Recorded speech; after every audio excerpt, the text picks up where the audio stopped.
నాకు అదేందో కానీ తెలియదు కానీ కరెక్ట్ గా అందరి కడుపులో కాలుతున్నప్పుడే నాకు మైక్ ఇస్తున్నారు.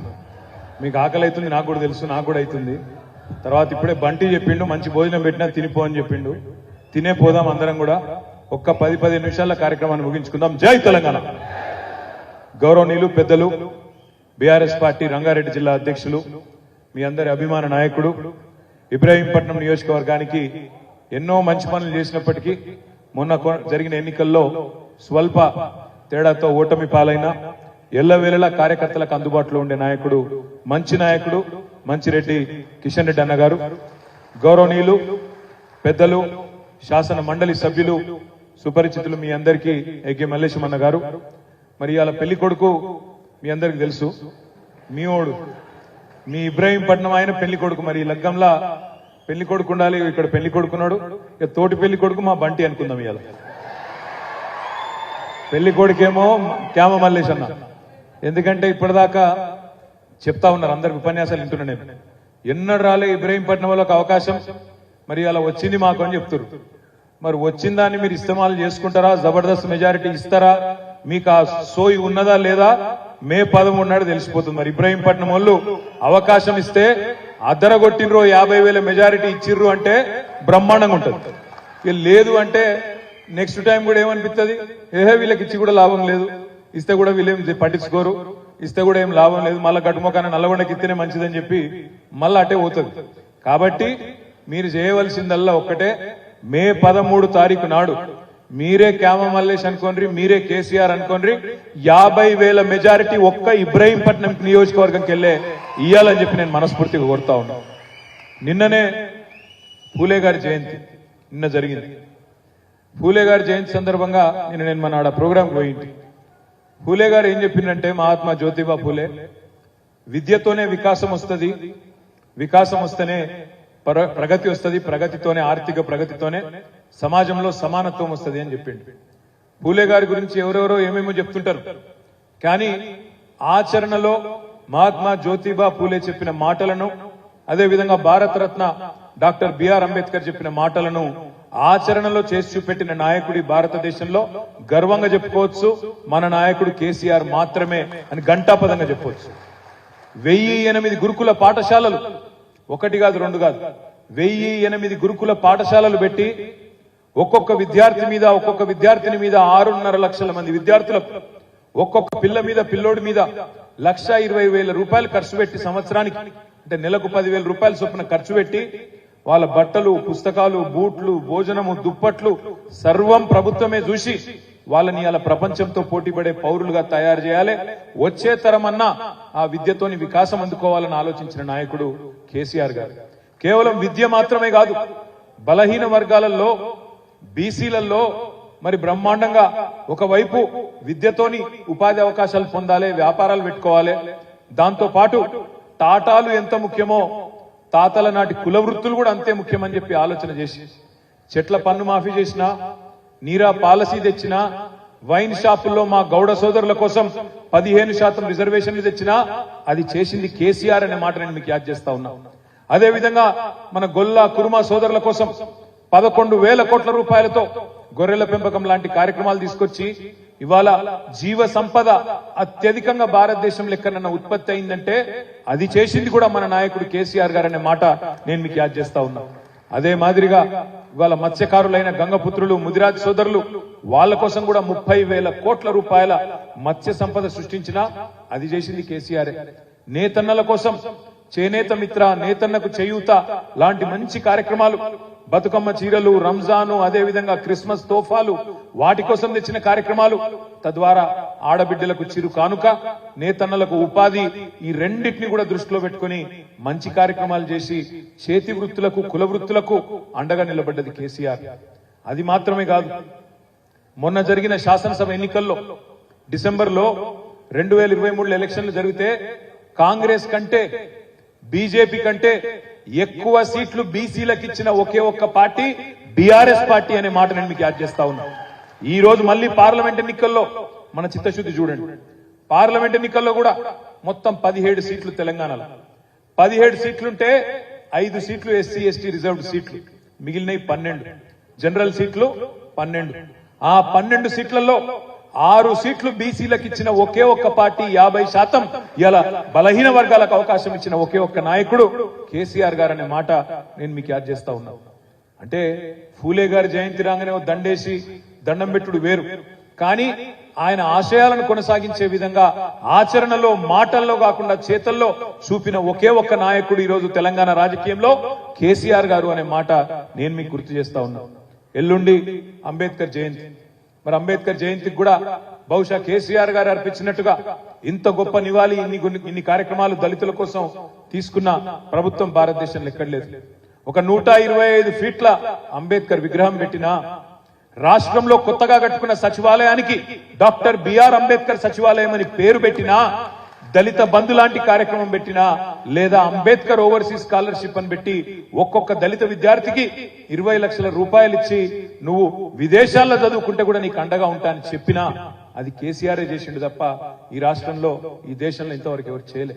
ఈ మాట ఎందుకు చెప్తున్నా అంటే, నిన్న పూలే గారు, ఎల్లుండి అంబేద్కర్ గారి జయంతి సందర్భంగా మిగతా వాళ్ళేమో మాటల్లో చెప్తారు, కేసీఆర్ మాత్రం ఆచరణలో చెప్పిండు. ఇవాళ ఆచరణలో భాగంగానే బలహీన వర్గాలకు రాజకీయంగా కూడా ప్రాధాన్యం ఉండాలన్న ఆలోచనలో భాగంగానే ఇలా క్యామా మల్లేష్ గారిని కూడా మీ దగ్గరికి పంపిండు, భువనగిరి పార్లమెంట్ కు పంపిండు. తప్పకుండా మరి ఇక్కడ ఉండే మనందరం కూడా కలిసికట్టుగా టీఆర్ఎస్ కార్యకర్తలం గట్టిగా కొట్లాడదాం, మల్లేష్ అన్నని గెలిపించే ప్రయత్నం చేద్దాం. కానీ మల్లేష్ అన్న బలహీన వర్గాలకు సంబంధించిన అభ్యర్థి కావచ్చు, కానీ ఆయన ఇద్దరు అల్లుళ్ళు మళ్ళీ రెడ్డిలే, అంతే కదన్నా? ఇద్దరు రెడ్డి అల్లుళ్ళు ఉన్నారు. ఒక ఆయన వికారాబాద్ ఆయన, ఇంకొక ఆయన వరంగల్ ఆయన. సో సుట్రికం కూడా మంచిగానే కలుపుకున్నాడు. రెడ్డి సోదరులందరూ కూడా మనోడే అనుకునే మీరు కూడా దయచేసి గట్టిగా పనిచేయాలని చెప్పి కూడా కోరుతా ఉన్నాను నేను. ఎందుకంటే ఇద్దరు అల్లుళ్ళు రెడ్లు, కోడలి పిల్లనేమో యాదవ్ పిల్లని తెచ్చుకున్నాడు ఆయన కుర్మ, కోడలి పిల్లను మన బోడుపలాయమను యాదవ్ బిడ్డను తెచ్చుకున్నాడు. మొత్తానికి చాలా మందిని కలుపుకున్నాడు, హుషారుగా ముందే ప్లాన్ వేసుకున్నాడు. అందులో ఇబ్రాహీంపట్నంలో మీ అందరి దీవెన ఉంటే బంపర్ మెజారిటీతో మోహన్గిరి పార్లమెంట్ కూడా తప్పకుండా గెలుస్తాడనే విశ్వాసం కూడా నాకున్నది. ఇంతకుముందు నేను లోపలికి వస్తుంటే అక్కడ ఒక తమ్ముడు పట్టుకున్నాడు, ఆయన ఎక్కడ ఉన్నాడు నిలబడాలి. సుర్వి బాలరాజ్ గౌడ్ అని మన గ్రామ శాఖ అధ్యక్షుడు అని చెప్పిండు. ఆ తమ్ముడు ఎక్కడ నిలబడతాడు? సుర్వి బాలరాజ్ గౌడ్ అడునో జంప్ అయిందా? కవాడిపల్లి వస్తుంటే నన్ను పట్టుకున్నాడు. ఒక్క నిమిషం అన్నాడు. ఏం తమ్మి అంటే, అన్నా మేము గ్రామ శాఖ అధ్యక్షుడిని టిఆర్ఎస్ పార్టీ, మీరు ధైర్యంగా ఉండుర్రి, కింది స్థాయిలో క్యాడర్ గట్టిగా ఉంది, మీరు గట్టి కొట్లాడుర్రి, మేము వెంబడే ఉంటామని చెప్పి నాకు ధైర్యం చెప్పిండు ఆ తమ్ముడు ఇక్కడికి వచ్చేటప్పుడు. నేనేమంటున్నా, మేము ఎవ్వరం బీరిపోయలేం, భయపడలేం. అందులో ఈ కాంగ్రెస్ బీజేపీలకు భయపడే పరిస్థితి అంతకంటే ఏం లేదు. ఎందుకంటే మన రేవంత్ రెడ్డి గారి సంగతి నాకంటే బాగా మీకే తెలుసు. మైకు వీరుడు ఆయన. మైకు మాత్రం పట్టుకుంటే పూనకం వస్తుంది, ఏది పడుతుంది మాట్లాడతాడు. ఇప్పుడిప్పుడే ప్రజలకు వాస్తవాలు తెలుస్తున్నాయి. అరిచేతిలో వైకుంఠం చూపెట్టిండు, అరిచేతిలో వైకుంఠం చూపెట్టిండు. ఏమన్నాడు? రేవంత్ రెడ్డి అంటేనే రియల్ ఎస్టేట్, రియల్ ఎస్టేట్ అంటేనే రేవంత్ రెడ్డి అన్నాడు. అన్నాడా లేదా? మరి అలా ఏమైంది రియల్ ఎస్టేట్ పరిస్థితి ఇబ్రాహీంపట్నంలో, రంగారెడ్డి జిల్లాలో? బాగుందా? మార్పు బాగుందా? మరి ఆలోచన చేయాలి. అందుకే ఇప్పుడు మనమేమో ఎంతసేపు ఏం ఆలోచన చేసినాం? 10 ఏళ్ళ అధికారంలో ఉంటే ఈ రాజకీయ పంచాయతీలొద్దు, కక్షలొద్దు, కేసులు పెట్టుడొద్దు, లంగ పనులు చేయొద్దు, మనం కూడా పార్టీల పరంగా భేదభావం చూపెట్టొద్దు, అందరు మనోళ్ళు అనుకుని పనిచేయాలి, అందరు మనోళ్ళని మందుకుపోయినాం. ఒక ఫాక్స్కాన్ తెచ్చుకోవాలి, దాంతో మంచి జరగాలి. నేను కిషన్ రెడ్డి అని ఎంబడబడి, అన్నా జర ల్యాండ్ ఇయ్యే, జల్దీ అని చెప్పి ఆయన ఎంబడబడి ఫాక్స్కాన్ తెప్పించినాం. ఇవాళ ఏప్రిల్ మేలో చాలు కావాల్సిన ప్రాజెక్ట్ మరి ఉన్నదో ఎవడని ఎత్తుకపోయిండో నేనైతే చూడలే. ఈ మధ్యన 4 నెలలు జర ఎవరన్నా పంపి అన్న, జర పంపించి 4 ఫోటోలు తీపిచ్చి ఇప్పుడే బంటికి చెప్పిన, అరే తమ్మి జర ఏమైందో చూడరా ఆడ ఫోటోలు తెప్పి అని చెప్పిన. కలెక్టరేట్ ఇక్కడనే కట్టుకున్నాం మీ నియోజకవర్గంలో, రంగారెడ్డి జిల్లా కలెక్టరేట్. ఇలా మీ ఇబ్రాహీంపట్నానికి తెచ్చిన ఘనత కూడా మీ కిషన్ రెడ్డి గారికి దక్కుతుందనే మాట కూడా నేను విజ్ఞప్తి చేస్తా ఉన్నా. కలెక్టరేట్ తెచ్చుకున్నాం, ఫాక్స్కాన్ తెచ్చుకున్నాం. ఫాక్స్కానే కాదు, ఒక మైసూరు కంపెనీ కేన్స్ అని వాళ్ళని కూడా 3,500 కోట్ల పెట్టుబడి పెట్టేందుకు అక్టోబర్లో ఒక కాలు ఎలక్షన్లు ఉన్నప్పటికీ మాకు ఫాక్స్కాన్ పక్కకే జాగా కావాలంటే వాళ్ళని కూడా రప్పించి ఇక్కడ పెట్టిపించినాం. మొన్న బాధాకరమైన విషయం ఏంటంటే, మొన్న వార్త వచ్చింది 15 రోజుల కింద, వాళ్ళకి మేము పోతున్నాం, గుజరాత్ పోతున్నాం, కొత్త ప్రభుత్వం వచ్చింది, వీళ్ళు చక్కగా లేరు, మేము పోతున్నామని చెప్పి మనం జాగా ఇచ్చినా జమీన్ ఇచ్చినా కూడా వాళ్ళు వెళ్ళిపోయింది. అట్లా ఇంకెవరో పోతుండ్రో ఇక ఈ 4 నెలలు నేను పట్టించుకుంటలేను, నాకు తెలియదు. కానీ చాలా మంది పారిపోయే పరిస్థితి ఉన్నది. రియల్ ఎస్టేట్ పడ్డది అని మీరు అంటున్నారు. ఎందుకు పడుతుంది రియల్ ఎస్టేట్? ప్రభుత్వానికి తెలివి లేకపోతే, ప్రభుత్వానికి ఆలోచన లేకపోతే, అవగాహన లేకపోతే పడుతుంది. మనము మీ ఇబ్రహీంపట్నం నియోజకవర్గంలో పక్కనే ఉండే మహేశ్వరం నియోజకవర్గంలో ప్రపంచంలోనే అతిపెద్దదైన ఫార్మాసిటీ పెట్టాలని చెప్పి రైతులకు సరైన నష్టపరిహారం ఇచ్చి సాధ్యమైనంత కాడికి బుదిరకిచ్చి వాళ్ళని బతిమిలాడి మొత్తానికి ఫార్మాసిటీ కోసం భూమి సేకరణ చేసినాం. మొత్తం పంచభాక్ష పరమాణాలు కదా వడ్డించి పెట్టినట్టు వడ్డిచ్చిన ఇస్తరి వాళ్ళ ముంగడ పెట్టినాం. వాళ్ళకు తినుడు కూడా శాతమైతే లేదు కాంగ్రెస్ వాళ్ళకు. మొత్తం తయారు చేసి పెడితే అనుమతులన్నీ తీసి పెట్టినాం, మొత్తం టెండర్లు అన్ని చేసి పెట్టినాం.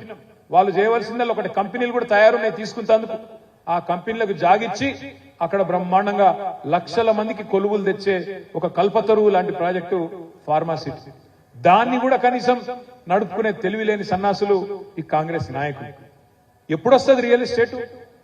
అక్కడ కంపెనీలు వస్తే, అక్కడ ఫ్యాక్టరీలు వస్తే, పనిచేసేటోళ్ళు ఉంటే, దాని పక్కకు యూనివర్సిటీలు వస్తే, దాని పక్క కాలేజీలు వస్తే దాన్ని ఆనుకొని రియల్ ఎస్టేట్ కూడా ఊపందుకుంటది.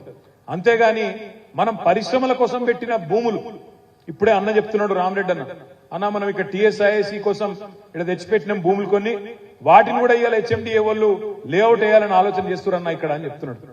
ఎక్కడన్నా పరిశ్రమ వస్తే దాని పక్కకు రియల్ ఎస్టేట్ ఉప్పు వస్తుంది, కానీ కేవలం రియల్ ఎస్టేట్ అంటే దాంతో లాభం ఉండదు. ఆ అవగాహన కూడా ఇప్పుడున్న ప్రభుత్వానికి లేదు. కానీ మాటలు ఎన్ని చెప్తుర్రో ఒక్కసారి మీరు చూడండి. నేను ఉత్తగానే అంటలేను రేవంత్ రెడ్డి గారిని మైకు వీరుడు అని. నిజంగానే మైకు వీరుడు. మైకు పట్టుకోగానే ఏమన్నాడు, ఇగో లోన్ తెచ్చుకోనో లేవలని ఉంటే ఉరుకుర్రి, చెప్పని ఉరుకుర్రి, బ్యాంకుకు ఓన్రి, 2 లక్షల రుణం తెచ్చుకోన్రి, నేను వస్తూనే ఉన్నా, డిసెంబర్ 9 నాడు సంతకం పెడతా, మాఫీ చేస్తా అన్నాడు. డిసెంబర్ 9 అన్నాడు, కానీ ఏమైందో ఏందో 2 రోజుల ముందే ప్రమాణ స్వీకారం చేసిండు డిసెంబర్ 7 నాడు. ఎందుకు 2 రోజులు ఆలస్యం అయితే ఎవడన్నా కుర్చెత్తుకపోతాడేమో అనుకున్నాడు. ఆయనతో 2 రోజుల ముందు ప్రమాణ స్వీకారం చేసిండు. 2 రోజుల ముందు ప్రమాణ స్వీకారం అయితే చేసిండు, కానీ 2 లక్షల రుణం మాత్రం ఇంతవరకు పత్తలేదు. డిసెంబర్ 9 పోయింది, జనవరి 9 పోయింది, ఫిబ్రవరి 9 పోయింది, మార్చి 9 పోయింది, ఏప్రిల్ 9 కూడా నిన్నగాక మొన్న పోయింది. 4 నెలలు నిండింది, 5వ నెల పడ్డం.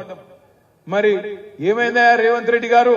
రుణమాఫీ అంటే పేగులు కత్తిరిస్తా మెడలు వేసుకుంటా అంటాడు. ఎవడన్నా పేగులు కత్తిరిస్తాడే ముఖ్యమంత్రి? జేబుల కత్తెర పెట్టుకొని తిరుగుతున్నా అంటాడు. జేబుల కత్తెరలు పెట్టుకుని ఎవడు తిరుగుతాడు? ఎవరు తిరుగుతారు? జేబు దొంగలు తిరుగుతారు. జేబుల కత్తెర పెట్టుకొని తిరుగుతాడు ఎవడన్నా ముఖ్యమంత్రి? దబ్బన జర్ర అటు ఇటు అయిందనుకో కత్తెర ఏమైతుంది? జేబుల ఆగమైతుంది. నేనేమంటున్నా, కానీ గలీజు మాటలు, ఒక్కటన్నా సక్కటి మాట వస్తుంది ఆయన నోట్లోకి వెళ్ళి. ఏం మాట్లాడతాడే? లంకె బిందెలు ఉంటాయి అనుకొని వచ్చిన నేను, ఖాళీ కుండలు ఉన్నాయి అంటాడు. ఎవడన్నా ముఖ్యమంత్రి మాట్లాడే మాటనా? ఏం మాట అది? లంకె బిందెలు ఉంటాయి సెక్రటేరియట్లా, గడ్డపారలు పట్టుకొని, తట్టపారలు పట్టుకొని, నెత్తి మీద అర్ధరాత్రి దుప్పట్లు కప్పుకొని ఎవడు తిరుగుతాడు లంకె బిందెల కోసం? పచ్చి దొంగలు లంగలు తిరుగుతాడు. ఈయన మరి ఇదివరకు ఏం చెప్తున్నాడో నాకు తెలియదు, కానీ ఖాళీ కుండలు కనబడుతున్నాయట. రేవంత్ రెడ్డి గారు వారికి నేను విజ్ఞప్తి చేస్తున్నా, మాట్లాడితే ఒక డైలాగ్ కొడతాడు, మొగోనివైతే గెలువు, మొగోనివైతే చెయ్యి అంటాడు. అయ్యా రేవంత్ రెడ్డి, నీ భాషలు నీకే చెప్తున్నా భయ్, నేను నాకు ఆ భాష రాదు, నీకోసం నేర్చుకొని మాట్లాడుతున్నా. రేవంత్ రెడ్డి గారు మొగోనివైతే ఇచ్చిన మాట ప్రకారం 2 లక్షల రుణం మాఫీ చేసి ఓటడుగు. రేవంత్ రెడ్డి మొగోనివైతే మా ఆడబిడ్డలకు మాట ఇచ్చినావు, 18 ఏళ్లు నిండిన ఆడబిడ్డలందరికీ నెలకు 2500 వేస్తా అన్నావు, ఇచ్చినాకనే ఓటడుగు మొగోనివైతే నేను అడుగుతున్నా. మొగోనివైతే ముసలోళ్ళకి చెప్పినావు, కేసీఆర్ 2000 ఇస్తుండు,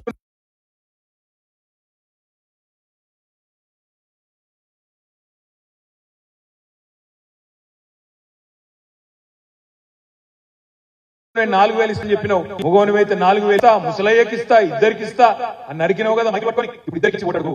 రేవంత్ రెడ్డి గారు ఒక మాట నేను పంటలు కొత్తకొచ్చినాయి, వరి ధాన్యం కొత్తకొచ్చింది, మొగోనివైతే 500 బోనస్ క్వింటాల్ ఈ చెప్పి రైతులను ఓటడిగిన మాట నేను ఉన్నాను. మాటలు చెప్పుడేముంది, మస్తుగా చెప్పొచ్చు. 10 ఏళ్లలో మనం కూడా మాటలే చెప్తే ఇవాళ తెలంగాణ ఇంత ముందుకు రాకపోతుండే. చూడండి ఇవాళ కాంగ్రెస్ రాగానే ఏమేం కనబడుతున్నది ప్రజలకు? కరెంటు కోతలు చాలైనాయా? అయినాయా కాలేదా? కరెంటు కోతలు చాలైనాయి. మంచిళ్ళ తిప్పలు చాలైందా? మళ్ళా అయింది మంచిలు. కనీసం మనం కట్టిన మిషన్ భగీరథ కూడా చక్కగా మెయింటైన్ చేయలేదు వీళ్ళకు. గంత దుర్మార్గం. ప్రజలు ఇప్పటికే బాధపడుతున్నారు ఊళ్ళల్లో. అరే ఎంత పని చేస్తుండ్రా నాయన, తినే పల్లెంలా తినే అన్నంలా మన్ను పోసుకున్నట్టు అయింది వీళ్ళని గెలిపించి అని బాధలో ఉన్నారు. కానీ ఆ బాధలో ఉన్న ప్రజల దగ్గరికి మనం పోయి మన గొంతు పార్లమెంట్ లో వినబడితేనే, ఇప్పుడు ఒకటి చాలు చేసిండు ఈ 100 రోజులలో, ఒకటి ఫ్రీ బస్ అని చాలు చేసిండు. ఇక ఆ ఫ్రీ బస్సు నేను మొన్న మా సిరిసిల్ల బస్ స్టాండ్ కాడికి పోయినా, జ్యూస్ తాగుదామని పోయినా. ఆ జ్యూస్ సెంటర్ లో జ్యూస్ తాగుతానికి పోతే బయట 2 లేడీస్ ఉన్నారు. ఏందమ్మా బస్సు కోసం చూస్తుర్రా అన్న. అవన్న బస్సు కోసం చూస్తున్నాం అంటే, ఏ ఊరు అంటే మాది గంభీరావుపేట దగ్గర నర్మాల అనే ఊరు, ఆడికి పోయేది ఉన్నది అన్న. మరి ఫ్రీ బస్సేనా అన్న? ఫ్రీ బస్సే అన్న. మంచిగానే ఉందా అన్న? ఏం మంచిగా అలవడ్డదన్న, ఇవి నాకు ఇంత బిడ్డ ఉన్నది, అందులో ఎక్కితే సీట్ దొరకది, కూసో రాదు, అటు నూకుడు ఇటు నూకుడు, ఏం పెట్టిండో ఏందో ఏం కలబెట్టిండో అర్థమైతలేదు, అటు వాళ్ళు మొగోళ్ళు తిడుతుండ్రు, ఇటు మాకు సీట్లు దొరకలేవు, ఏం చేయాలి నేను అని ఆ మహిళ తిడతా ఉన్నది. ఫ్రీ బస్సు అని ఈ 100 రోజులు చేసిందల్లా గదొక్కటే ఫ్రీ బస్ అన్నాడు చేసింది. కానీ నేను మీ అందరికి చెప్తా ఉన్నా, గుర్తుపెట్టుకోండి దయచేసి, పార్లమెంట్ ఎన్నికల తర్వాత తప్పకుండా ఫ్రీ బస్సు కూడా మంగళం వాడతాడు. అందులో కూడా ఇప్పటికే ఆర్టీసీకి 1400 కోట్ల నష్టం వచ్చింది. ఓడ మీద ఉన్నప్పుడు ఓడమల్లన్న, ఓటుకెక్కినాక బోడమల్లన్న. అది ఖచ్చితంగా మళ్ళా రేవంత్ రెడ్డి చేస్తాడు, యాద పెట్టుకోమని చెప్పి కూడా నేను కొడతా ఉన్నా. ఇంకొక మాట కూడా నేను మీకు విజ్ఞప్తి చేస్తున్నా. ఆడబిడ్డలకు చెప్పిండు, తులం బంగారం అన్నాడు. కేసీఆర్ లక్షిస్తుండు, నేను తులం బంగారం ఇస్తా అని చెప్పిండు. దాని మీదకెళ్ళి తులం ఇస్తా అన్నాడు. పాపం మా ఆడబిడ్డలు సెంటిమెంట్ పడిపోయింది. ఎందుకంటే వాళ్ళకి ₹1,00,000 ఇస్తా అంటే తక్కువ కనబడుతుంది. కానీ తులం బంగారం అనేవారికి అరే బాగుందిరా తులం బంగారం అని దానికి పోతారు. ఆడబిడ్డలు కొంతమంది ఓట్లు వేసారు. మనం పోయి చెప్పాలి, ఇంటింటికి పోయి చెప్పాలి ఇట్లా మోసం చేసిందనే మాట. ఇంకొక మాట కూడా నేను మీకు విజ్ఞప్తి చేస్తా ఉన్నా. ఎందుకు వేయాలి ఓటు కాంగ్రెస్ పార్టీకి? ఇప్పుడు దబ్బన పొరపాటున కాంగ్రెస్ ఓటు వేసినాం అనుకో ఇబ్రహీంపట్నంలో, ఏమంటారు రేపు? రుణమాఫీ చేయకపోయినా మాకే వేసిర్రు, మేము 2500 ఇవ్వకపోయినా మహిళలు మాకే వేసిండ్రు, తులం బంగారం ఇవ్వకపోయినా మాకే వేసిండ్రు. రుణమాఫీ కాదు కదా దాని పేరేంది, మన రైతు కూలీలకు నెలకు ₹1000 ఇవ్వకపోయినా మాకే వేసిండ్రు, రైతు బంధు పెంచకపోయినా మాకే వేసిండ్రు. మరి ఏమి చెయ్యకపోయినా మాకే మళ్ళా ఓట్లేస్తే నేనెందుకు పెంచాలి? నేను కేసీఆర్ మొత్తం ఖజానా ఖాళీ చేసిపోయిందని చెప్పి తప్పించుకుంటా అని చెప్పి రేవంత్ రెడ్డి గారు అన్ని పథకాలకు మంగళం పాడతాడు. దయచేసి యాద పెట్టుకోండి. ఇది 10 మందికి చెప్పండి. బంగారం పోతుంది, ఫ్రీ బస్సు పోతుంది, అన్ని పోతాయి. అన్ని పోవద్దంటే మనం గట్టిగా లొల్లి పెట్టాలి, గట్టిగా కడుపులో గుద్దినట్టు ఒకరు మంచి బందోబస్తు మనిషి ఉండాలంటే క్యామ మల్లేష్ అన్నను మంచి మెజారిటీతో గెలిపించి పార్లమెంటుకు పంపమని చెప్పి నేను విజ్ఞప్తి చేస్తా ఉన్నా. ఇలా మీకు ఎమ్మెల్యే గారు లేరు ఇబ్రహీంపట్నంలో. రేపు ఇక్కడ మీ అందరికి కార్యకర్తలకు అండగా ఉండాలంటే, ఒక పోలీసునికి ఫోన్ చేయాలంటే, ఒక ఎంఆర్ఓకి ఫోన్ చేయాలంటే, రేపు మీ ఎంపీ గారు మీ ఇబ్రహీంపట్నం ఆయననే ఉంటే మీకు ఎంత ధైర్యం ఉంటుందో ఒక్కసారి ఆలోచన చేయమని చెప్పి కూడా నేను కోరుతా ఉన్నా. మనోడే ఉన్నాడనుకో, ఉరికితే అటు కిషన్ అన్న ఉంటాడు, ఎట్లాగూ ఇటు మల్లేష్ అన్న కూడా ఉంటాడు. ఇద్దరు మీరు ఎవరు ఉరికినా ఫోన్ చేస్తారు, మాట్లాడతారు. ఏదైనా ప్రోగ్రామ్ లో కూడా మనకు కూడా ప్రోటోకాల్ ఉంటది, మన హక్కులు కూడా కాపాడుకునే పరిస్థితి ఉంటది. కాబట్టి దయచేసి ఆలోచన చేయమని కోరుతున్నా. ఇంకో దిక్కు బీజేపీ. ఇక బీజేపీలకు ఎందుకు ఓటేయాలో నాకైతే తెలియదు. మీ ఆడబిడ్డలు ఆలోచన చేయాలా. ఇవాళ మోడీ గారు వచ్చిన తర్వాత 2014 నుంచి ఇప్పటి వరకు 10 ఏళ్లలో అన్ని పిరం చేసి, ఉప్పు పిరమైంది, పప్పు పిరమైంది, నూనె పిరమైంది, చింతపండు పిరమైంది, అన్ని పిరం చేసిన నాయకుడు గౌరవనీయులు ప్రధానమంత్రి నరేంద్ర మోడీ గారు. అందుకే ఇవాళ భారతదేశంలో ఆయన ఎవరు ప్రియమైన ప్రధానమంత్రి అంటలేరు, పిరమైన ప్రధానమంత్రి గారు అంటున్నారు. అన్ని పిరం చేసిన ప్రధానమంత్రి. ఆయన ఓటేస్తే 400 సిలిండర్ 1200 చేసింది. ఇక వాళ్ళు మాటలు ఇంటనైతే గమ్మత్ అనిపిస్తుంది. మాకే ఓటేయాలంటారు. ఎందుకు రానాయన అంటే జై శ్రీరామ్. మనకు రాముడితోనేం పంచాయతీ లేదు. రాముడు బీజేపీడేం కాదు, రాముడు అందరి వాడు, రాముడు అందరి దేవుడు, అందరి వాడు. మనకు రామునితో పంచాయతీ లేదు. నేను మీ అందరికి ప్రార్థించేది ఒకటే, రామునికి బరాబర్ మొక్కుదాం, రాముడికి బరాబర్ మొక్కుదాం. కానీ బీజేపీని మాత్రం పండబెట్టి తొక్కుదాం, ఖచ్చితంగా ఓడగొడదాం అనే మాట నేను విజ్ఞప్తి చేస్తా ఉన్నా. ఎందుకంటారా? ఎందుకు వేయాలి బీజేపీకి ఓటు? మన 5 మండలాలు గుంజుకున్నందుక, మన భద్రాద్రి రాముడిని పట్టించుకోనందుక, మన రైతుల మోటార్లకు మీటర్లు పెడతానన్నందుక, మనకు వరంగల్లో కాజీపేటలో కోచ్ ఫ్యాక్టరీ ఇయ్యనందుక, బయ్యారంలో ఉక్కు కర్మాగారం ఇయ్యనందుక, మన పాలమూరు రంగారెడ్డి ఎత్తిపోతల పథకానికి జాతీయ ప్రాజెక్టు హోదా ఇయ్యనందుక, లేదా మన రంగారెడ్డి జిల్లాకు కల్పతరువు లాంటి ITIR ను రద్దు చేసినందుక, లేదా ఒక్క మెడికల్ కాలేజ్ ఇయ్యనందుక, ఒక్క నవోదయ పాఠశాల ఇయ్యనందుక ఎందుకు వెయ్యాలి బీజేపీకి ఓటు? 10 ఏళ్లలో ఏం చేసిండు నరేంద్ర మోడీ మన తెలంగాణకు? ఒక్క మాట చెప్పండి. యోగి పని చేసిండు నరేంద్ర మోడీ గారు కాబట్టి ఓటేయమని అడిగే పరిస్థితి ఉందా వాళ్ళ? ఏమి లేదు. ఏమన్నంటే జై శ్రీరామ్, జై శ్రీరామ్ అనడంలో ఇబ్బంది లేదు. కానీ ఇవాళ రాముణ్ణి అడ్డం పెట్టుకుని రాజకీయం చేయాలనుకుంటే మాత్రం తప్పకుండా కొట్టాడవలసిన బాధ్యత, వాళ్ళ నిజ రూపం ఏందో బయట పెట్టవలసిన బాధ్యత కూడా మన మీదనే ఉన్నది. మనం కూడా కట్టినాం యాదాద్రి, కానీ ఎన్నడన్నా రాజకీయం కోసం వాడుకున్నామా? యాదగిరిగుట్ట లక్ష్మీ నరసింహ స్వామిని అడ్డం పెట్టుకుని రాజకీయం చేసినామా? ఇలా నువ్వు చేసిన పనేందో 10 ఏళ్లల్లా చెప్పొద్దా ప్రధానమంత్రి? చెప్పి ఓటు అడగద్దా? ఇగో తెలంగాణకు ఈ రోడ్డు తెచ్చినా, తెలంగాణకు ఈ రైలు తెచ్చినా, ఈ కొత్త రైల్వే స్టేషన్ కట్టినా, ఇగో ఇన్ని పరిశ్రమలు తెచ్చినా, మీకోసం ప్రత్యేకంగా ప్యాకేజ్ ఇచ్చినా అని చెప్పే ముఖం ఉందా బీజేపీలకు? ఏమీ లేదు. ఏం చేసినవరా నాయన బీజేపీ కూడా అంటే చెప్పేందుకు ఏం లేదు. అందుకే మనం గుర్తు పెట్టుకొని కర్రు గాల్చి వాత పెట్టాలి. మన దగ్గర వరి ధాన్యం బాగా వండింది తెలంగాణలో కేసీఆర్ వచ్చినాక. 3.5 కోట్ల టన్నులు, ఒకటి కాదు రెండు కాదు, 3.5 కోట్ల టన్నుల ధాన్యం పండించే స్థాయికి తెలంగాణ ఎదిగింది. ఎదిగితే ఫుడ్ కార్పొరేషన్ ఆఫ్ ఇండియా కేంద్ర ప్రభుత్వం చేతులు ఎత్తేసింది. మేము ఓన్లేం పోయి గింత మీరు ఇస్తే మేము మెడికల్ కొంటామన్నారు. మేము పోయినాం, మంత్రులందరం పోయినాం.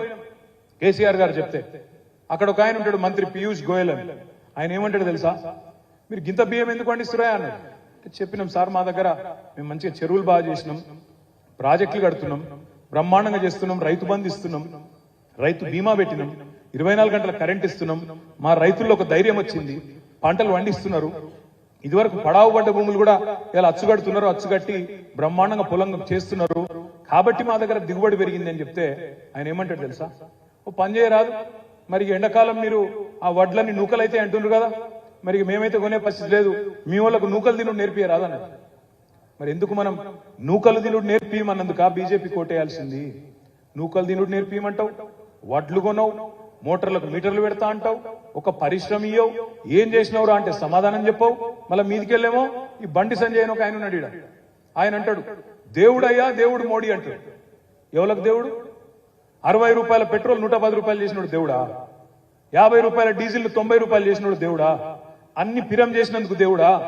ఒక్క కాలేజీ అన్నందుకు దేవుడా? ఏమిటికి దేవుడు? దేనికి దేవుడు నువ్వు? ఇది మాట అడిగితే అగో ఇట్లాంటావు అట్లాంటావు, దేశం భద్రంగా ఉంటది. దేశం భద్రంగా ఎవరున్నా ఉంటది, దేశానికి ఏమి ఇబ్బంది లేదు. ఇంతకుముందు వంగేటి లక్ష్మణరెడ్డి అని చెప్పింది కరెక్ట్. ఇవాళ ఎవరు ఎన్ని నరికినా కేంద్రంలో ఎవరికి కూడా స్పష్టంగా మెజారిటీ వచ్చే పరిస్థితి లేదు. ఇటు కాంగ్రెస్ కూటమికి గాని అటు బీజేపీ కూటమికి గాని మెజారిటీ వచ్చే పరిస్థితి లేదు. అందుకే మీరు మీ ఆశీర్వాదంతో గట్టిగా ఒక 10-12 సీట్లు మనకి ఇస్తే ఢిల్లీలో మనమే చక్రం తిప్పే పరిస్థితి రావచ్చు, ఏదైనా జరగవచ్చు ఈ దేశంలో. కాబట్టి మనోళ్ళు గెలవాలి, గట్టిగా మన గొంతినవడాలంటే ఆలోచన చేయాలి. ఇక్కడ ముఖ్యమంత్రి ఏమో గుంపు మేస్త్రి, ముఖ్యమంత్రి గుంపు మేస్త్రి, ప్రధానమంత్రి ఏమో తాపి మేస్త్రి. ఇద్దరు ఏం చేస్తాను? ఇద్దరు కలిసి తెలంగాణకు సమాధి కడదామన్న చక్కర్లు ఉన్నారు. ఎందుకు?